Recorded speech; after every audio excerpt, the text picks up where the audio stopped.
In today's video, I'm going to teach you how to remove Google Calendar from Calendly.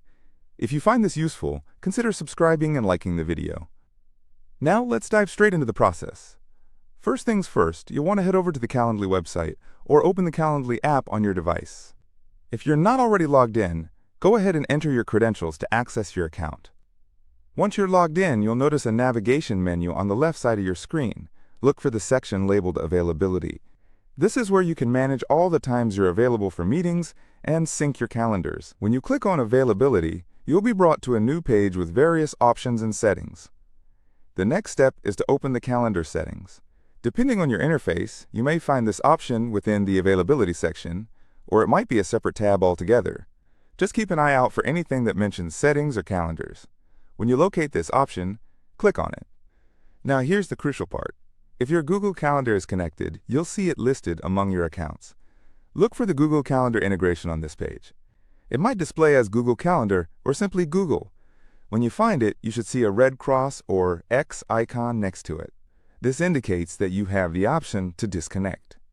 To remove Google Calendar from your Calendly account, simply click on that red cross sign.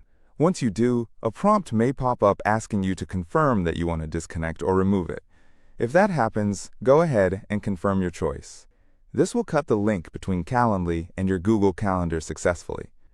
Now, to clarify one point, if your Google Calendar is not connected at all, there's no need to worry about disconnecting it since there is nothing to remove. You simply won't need to do anything in that case, and that's perfectly fine.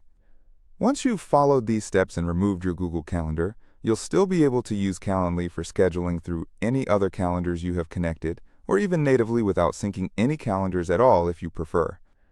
It's really that simple to keep your scheduling options clean and manageable.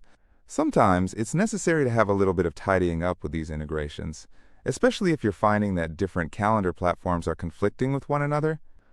Now that you've successfully disconnected your Google Calendar from Calendly, remember that you can always reconnect it later if you decide to. Just head back to the calendar settings and look for the option to connect again and follow the prompts. So, that wraps up our tutorial for today on how to remove Google Calendar from Calendly.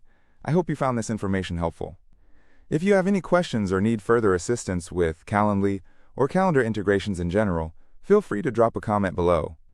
Don't forget to like and subscribe if you found this video useful. We would love to keep sharing tips and tricks to make your scheduling process smoother and more efficient. Thanks for watching, and I'll see you in the next video.